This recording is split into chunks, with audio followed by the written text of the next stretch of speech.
सराईत गुन्हेगार अवधूत शेंडगे याच्यावर MPDA कायद्यान्वये येरवडा कारागृहात स्थानबद्धतेची कारवाई करण्यात आली आहे।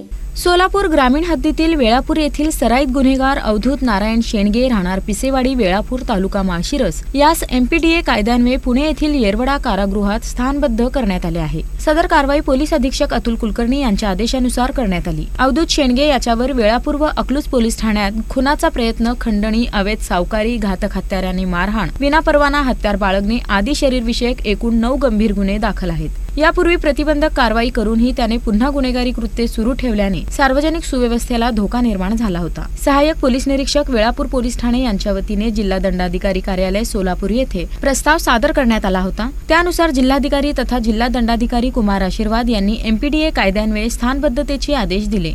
ही कारवाई पोलीस अधीक्षक अतुल कुलकर्णी, अप्पर पोलीस अधीक्षक प्रीतम यावलकर, उपविभागीय पोलीस अधिकारी संतोष वाळके, अप्पर जिल्हा दंडाधिकारी अभिजित पाटील यांच्या मार्गदर्शनाखाली पोलीस निरीक्षक संजय जगताप, स्थानिक गुन्हे शाखा यांच्या नेतृत्वाखाली सहाय्यक पोलीस निरीक्षक भाऊसाहेब गोसावी, पोलीस उपनिरीक्षक शेळके, पोलीस हवालदार अनिश शेख, मोहन मनसावाले, सहाय्यक पोलीस फौजदार अणगाळे, यश आनंदपुरे पाटील तसेच पोलीस कॉन्स्टेबल माळी, पांढरे, हिंगणगावकर, काटे यांनी पार पाडली। या कारवाईत जिल्हा दंडाधिकारी कार्यालयातील उत्कर्ष देवकुळे, नायब तहसीलदार विलास म्हेत्रे यांनीही सहकार्य केले। सोलापूर ग्रामीण हद्दीतील वाळू तस्करी, अवैध दारू विक्री व गंभीर गुन्हे करणाऱ्यांविरुद्ध पुढेही MPDA कायद्यान्वये कठोर कारवाई करण्यात येणार असल्याचा इशारा पोलीस अधीक्षक अतुल कुलकर्णी यांनी दिला आहे।